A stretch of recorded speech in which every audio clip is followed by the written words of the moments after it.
Hey folks, this is David. Super excited to have you all for our breakthrough session today. Can you all hear me? Get a little bit of thumbs up if you can hear me. I see nod. Thank you, Dan. Thank you, Carrie. Excellent. Well, I'm super excited to have you all here today, our afternoon. I'm out on the West Coast down with the San Diego crew. And I'm super honored to give you an opportunity to meet one of our amazing alumni. Luana comes to us from Winnipeg, Canada, from the Seven Oaks School in Winnipeg, Canada. And she is going to tell us more about her story as an alumni and sort of the journey that she took to get here. So I'm not gonna, the only other thing I wanna mention is that this is only a 30-minute session, more or less. And so we'll probably wrap it up a little bit earlier than what you see on your schedule. So we'll give you back some time. So with that, I wanna hand it over to Luana. Luana, welcome, thank you so much. Awesome, thank you. So let's get started. Hello, everybody. I'm super excited to come hang out with you today. So as shared, I am here in the middle of Canada. Also, territory of Anishinaabe, Ojibwe, Ojibwe, Métis, Dene, Inuit. So we have different, folks who come and gather and we share ceremony with one another. So lots of the things that I've carried have been brought through just community connections and learning ceremony over time. If you weren't aware, it was illegal for a very long time for Indigenous people to practice their ways of life. So now we're at a time where we have that opportunity. And today I want to share a little bit about my experience and how my Met School really helped me in my journey as a young Indigenous woman, reclaiming that identity and having a voice and say in the space that I'm in. To get started, I want to share a little bit of my traditions with you guys. So as an introduction, I'm going to start off in my language. So, bonjour, nemigazizwa mnidishnakaz, megazito dem, ochita kosipi tunji, gima ni mama tunji, ebenese okichitakwe. So I will translate this for you. So the name that my spirit holds is Dancing Rainbow, the name my life giver gave to me, so that when I was born, the name I was given is Luana. So that's what I'm more commonly known, which means moon. I belong to the Eagle clan. What that means is just our clan systems help us learn about different characteristics that we'll have. It creates family, and then each person has different roles in the community. Also, I am a Thunderbird warrior. Thunderbirds are spiritual beings in my culture that come from the sky, and they're the ones who bring thunder when rain comes. They say when we have lightning is when the baby Thunderbirds are playing. And then also I acknowledge that where I come from is my life giver, my mother. Historically here, our people were confined to reservations. So sometimes when we acknowledge where we're from is those reserves or communities. So I come from Crane River First Nation. Although my ancestors would have traveled all along these lands in migration patterns before colonization and being confined to reservations. So acknowledging that as well. I want to share as much as I can and give insight and context to the things that I'm talking about so that it makes the most sense to you guys. Of course, always feel free to ask questions. We'll have some time for questions towards the end. But with that, I want to say miigwech, which means thank you, and we'll get into my story. So I want to share a little bit too is with my background, I didn't always carry too much pride in my background. A big part of that is I'm half Anishinaabe, so my people are the Ojibwe, but I also am half Guarani, which is Indigenous people from southern Brazil. And so for a long time, I identified with my Brazilian half. Because of our historical impacts, lots of people today do not have chances to practice traditional ceremonies or don't know where to go. And so a lot of it is being reclaimed and through community connections. So it wasn't until I was older that I learned my traditions in community. So starting off, I want to do a traditional smudge and share a little bit about the context behind it. You might have seen this before, but it's a tradition that has to do with our sacred medicines. Indigenous people all around the world harvest traditional medicines for a number of reasons, whether if it's for making poultices so that you can heal wounds, drink tea for medicinal purposes, and one of the ways that we use our traditional medicines is using the smudging ceremony. Before trading networks, Nowadays, you'll see them most commonly in these abalone shells, which come from the West Coast. So for here, we would have got it from our relatives out in British Columbia. But before then, you could just use any kind of seashell. And the purpose of this is we light our traditional medicines on fire. The most commonly used one is sage. Now there's different kinds of sages. The one that we use is more lighter. Sometimes if you see ones out in, maybe in your own territories, they'll be more like kind of stiff, the one that you can buy from the store, white sage. But we go and we harvest it. And when we do this, it's always in a very balanced way. Whenever we ask something from someone, whenever we take from the land, we always want to give something back in return so that we have that respect for one another and making sure that whatever that thing is feeling appreciated. So we go and we harvest this medicine. And so this sage that we use is scientifically proven that it will actually lighten your cells inside so that it makes you more happy, and it will clear negative energy in a healthy way. And so I'll kind of demonstrate how this works. And it's just sharing a tradition for you guys as kind of an activity. So I have the abalone shell. I have my sage in it, and then I also have another medicine that is called cedar, which grows all along North America.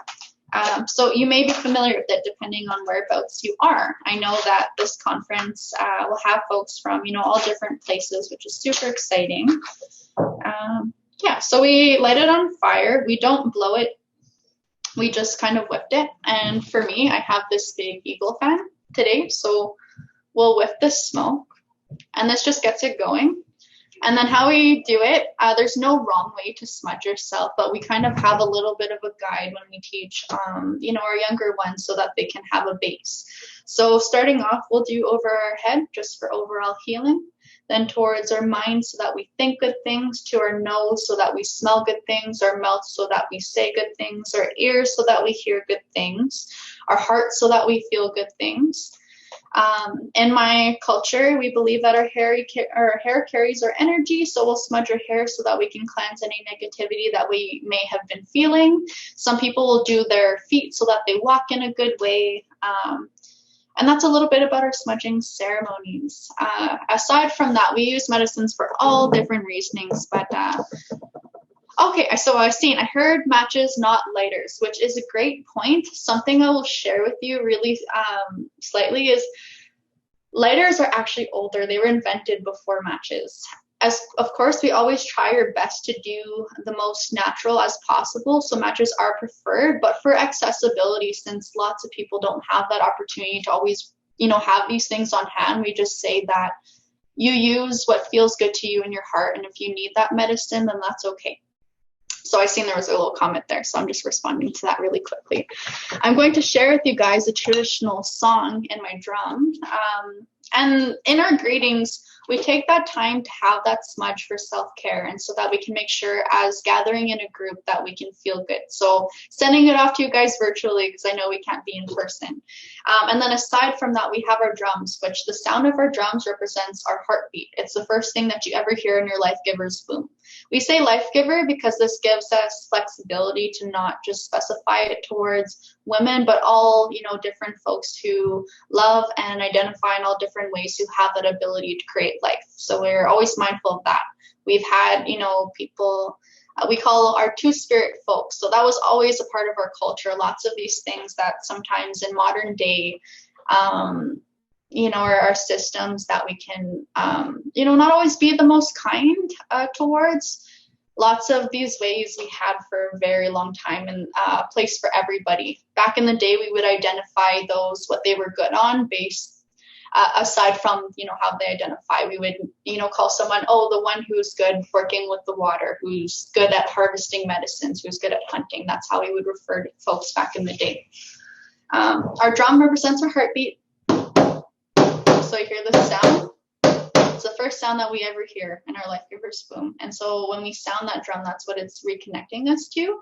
And we sound these songs for teachings, traditions. I'm not a singer, but I'm one who just teaches young people how to sing and pass on traditions. So I'm going to share this to you really quickly. We're going to do a horse song. It's a more fast one because we have a time limit today. I hit it 4 times for 4 directions. We do lots of things in fours, and that talks about our 4 hills of life. Our children, our youth, our adults, and our elders. Yahweh, oh, hey, Yahweh, hi, hey, oh.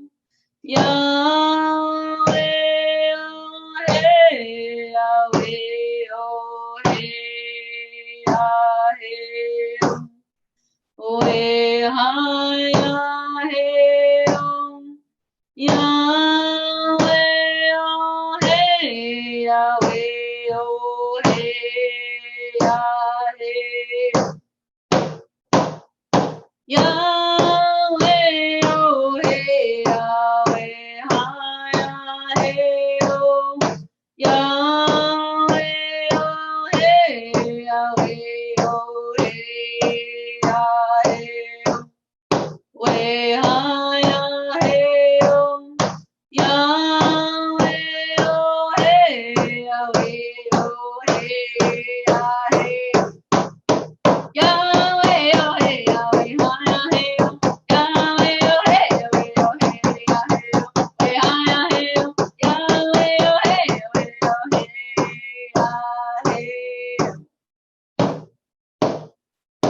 Yahweh, oh, hey, Yahweh, hi, hey, oh.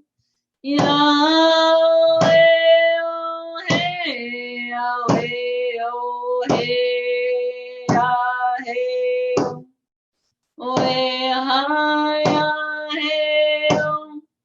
Yahweh, oh, hey, Yahweh, oh, hey, hey. Alrighty, miigwech. Thank you, everybody. So that's just a traditional song. It's our horse song. What that represents really quickly, it's a fun one because it goes slow and then it gets really fast and it slows back down. So what it talks about is that horse, when it begins, it's standing there nice and tall and proud and it's very beautiful. And then it walks along other horses. So it starts to begin its walk. And at some points it gallops and then it sprints, it gets tired, but it always slows back down. So that represents life. Even though sometimes things will get really fast and will get really, really difficult, to know that eventually we will slow back down and will be that centered horse that stands there nice and tall and proud. So that's just a short little teaching, a little bit of traditions of where I come from here. From my day-to-day now, I do cultural programming for young people. I live in Canada. We have the biggest population of Indigenous people, but also acknowledging that lots of our youth in care are Indigenous, and with current, like historical impacts that still are really relevant in our communities. It's really tricky sometimes to, get reconnected to that ceremony. So a big part is, since I've had the opportunity to learn just a handful so far, I try my best to share that with others. I will share with you a little bit about my experience now at a med school. So my very first year of high school, I went to a traditional high school, and my first year as a young Indigenous person, sometimes we see lots of inner city and not, and unhealthy dynamics in the community. So sometimes this can connect to, our different people who are trying to cope in healing through addictions. Youth are in care. We see youth on the streets. And we carry a lot of pain. We carry a lot of pain from what has happened. And if you're unaware, most recently, lots of our communities have been having a really hard time because they had learned that there was lots of babies back in the day who were found in our schools. They're called residential schools. Back in the day, Canada went and they kidnapped a bunch of Indigenous children. And they went and they took them, and lots of these children never made it home. They actually died in these schools, rather if it was through starvation or through being hurt in different ways. I have personal connections to this, even when it comes to that lost part of someone not coming back home. So you can, connecting to, your own self sometimes, like how can you let that happen? A child who is taken and then never comes home, like your own child. And so we still, and this was very recently, the last known school to close was 97, which lots of us were born by that time, right? So it's not in the past. It is so, you see it, it's very prevalent. But a big part of this shows us how resilient our people are and how we're still here. and that there's work that needs to be done. There's action that needs to be happening. And so we need help from you guys too. And so I really encourage the educators who are here to try your best, when you can, to understand that sometimes your students will have really heavy things going on, and to be mindful of that and just, different life situations. When I started high school, I was introduced to different addictions and, and experimented a little bit. Went to parties, things like that. I think normal things that young people will do. But because I was a young brown woman in school, I got judged a lot for this, and it was not supported by my educators. And a big part of that is they were really upset with me that I never stood for O Canada. And that's our national anthem, if you didn't know. So O Canada, it talks about, our land being free. And a big part of that connection is that back in the day in World War II, we had lots of our own soldiers go and try to help and liberate, our folks next door, which was so honorable. But at the same time, when you volunteer, Canada was not threatened in World War II. We just went as supports to try to go liberate another country, which technically our country actually liberated the Netherlands, which is an amazing thing. But you were more likely to die being a volunteer going to World War II at that period than being forced as a child in residential school. You were more likely to die going to a residential school as a child. So I never stood for that song because it didn't acknowledge my history, my Canadian history of my ancestors that is very much hidden nowadays. And so I told them the way I do it is I pray for all life that has been taken in ceremony in my traditional ways, instead of a systemic song that is played in the beginning of a morning that they don't even teach you about. Lots of kids nowadays in our schools, you ask them why they stand for O Canada. Lots of them will say they don't know why, or that they were always told to when they started in kindergarten. So I'm knowledgeable about my stuff, but I was still being targeted and picked on by different educators. And so it was really uncomfortable, instead of being supported. And so when I switched to the med school in my grade 10 year, I remember my first day I went and I didn't stand for O Canada and nobody said anything to me. And I was like, whoa, nobody even questioned me at all. That was amazing. And they, and aside from that, gave me the ability to share my own traditions in this school. So to this day, I graduated in 2019, but they will have this smudge ceremony that I showed with you in the beginning. They still do those smudges because I taught different students, even non-Indigenous, to learn how to do this practice so we can keep it in our schools. They still learn traditional languages of their Indigenous people, of their territories. They do an Ojibwe word of the week. And a really, really amazing thing that my school was able to do for me is because I spent a lot of time connecting and teaching them, they created a mural of me on the side of the school, which is something I'm really excited about. And what that shares and talks about is my graduation. When I graduated, I was finishing a sacred ceremony that is called the Sundance, where you fast for 4 days from water and from food. So it's a really hard thing, and you're out from sunrise till sunset. So imagine you're out in the bush, you're living in this small little section in trees, okay? You sleep on the ground wrapped in a tarp, and then first thing in the morning at 4:30 when that sun rises, you stand up. I'm wearing my traditional skirt today.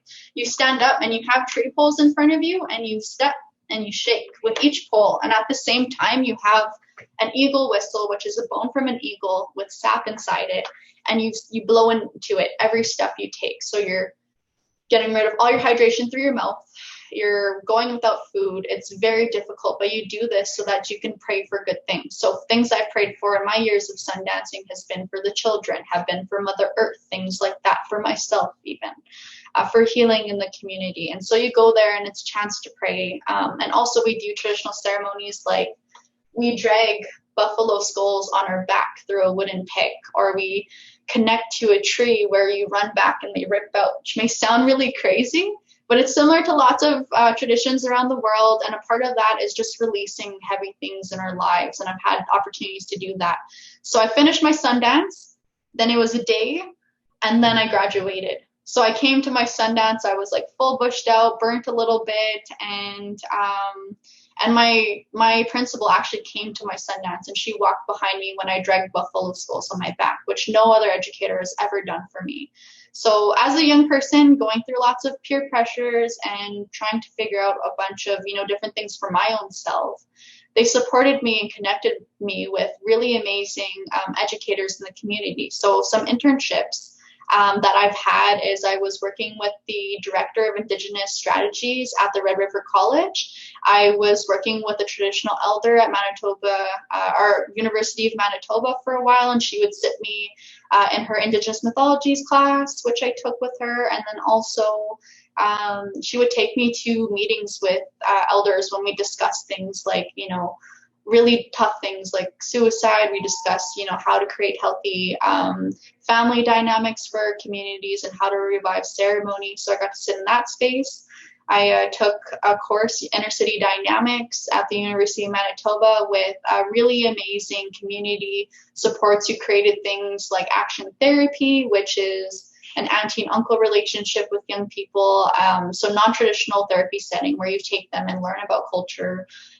Things like OPK, which is getting young people out of gangs. And at a young age, going to the Met School, they gave me opportunities that in my last years, grade 11 and 12, I was almost never at school because I finished all my classes online through, Google Classroom, and I was up to date. But I was out, doing trainings like Assist or,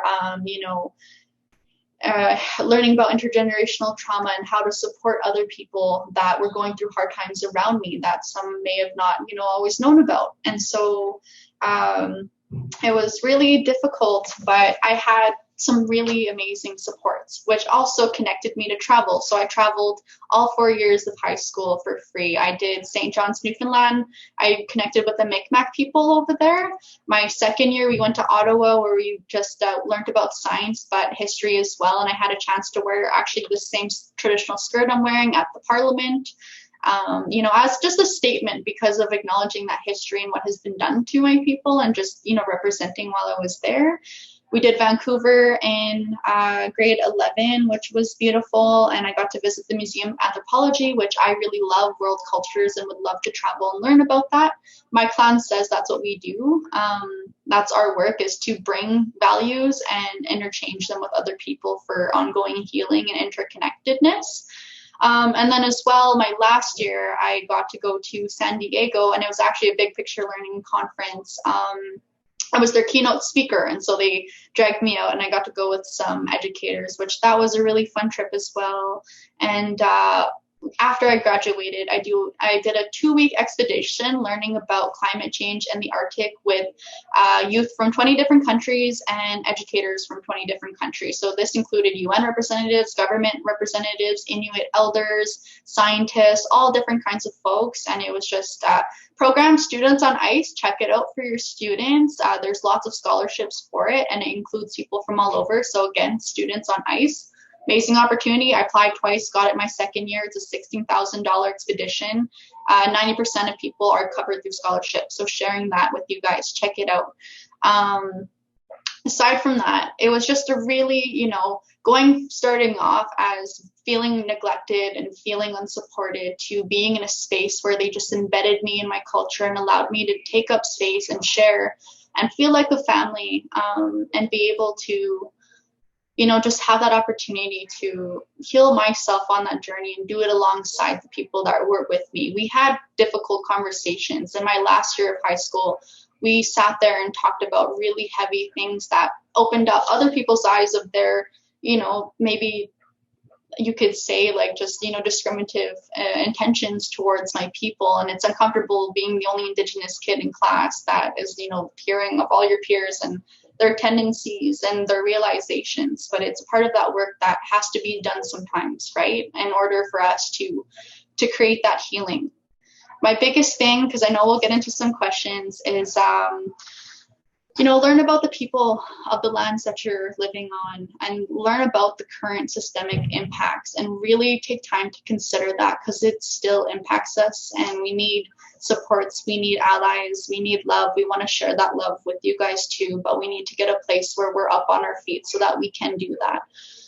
So with that, I believe it's kind of my few minutes for questions. At the very end, I will share if any of you want to. I am open to bookings. If you want my email, we can share that with you. And I can come and share about traditional lessons another time if you're interested in your classes. Wow. So first of all, can we all give a shout out to Luana here? It's just amazing. Props. So moving. Really, truly representing what we're trying to achieve in sort of the life trajectory of young people in so many ways. It's so inspiring. There are a couple questions. I'll start with the question that I asked. I'm curious if you're doing any work to connect with your indigenous roots in Brazil as well. That is an amazing question. I would really love to. It's a very similar history. Lots of my family down that way are Roman Catholic and don't have connections, but I know the name of my people, so I just got to build off of that. But so far, not yet. Yes. All right. And then Jane had asked, how did we heard a little bit about how you like struggled and you know were oppressed. To me, it sounded like at the traditional school that you're originally traditional comprehensive school that you're originally at. How did you find Seven Oaks?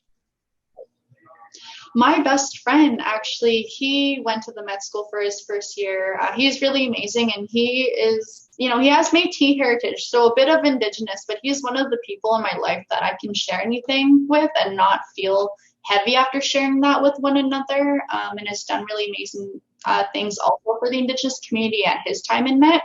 And he encouraged me after seeing what hard time I was doing, and his mom was actually my first internship. My first internship was permanent makeup. I quickly found out I cannot tattoo someone's face. So, yeah. Sounds like there's a story there. So I'm going to ask Joshua Poyer, if you want to come off mute to ask your question. I don't need to be the one asking the questions. Yeah, no, thank you, David, and thank you, Luana. I am so incredibly inspired by your story and what you've been able to do, not only for yourself, but for your community. Truly, I'm very moved right now. I think question for me, are there any critical readings or books you recommend for us who may want to learn more about ways to support indigenous peoples and culture? Anything we should be looking at? That's amazing. Right now, I would say the list of Truth and Reconciliation calls to action in Canada. Those have been known about for a while, but we missed the action piece of it. So that is something to be educated on, and that's what Indigenous folks are actually asking of. The Inquiry of Missing and Murdered Indigenous Women is also another one. That's a great resource. Also, I am definitely open to sharing.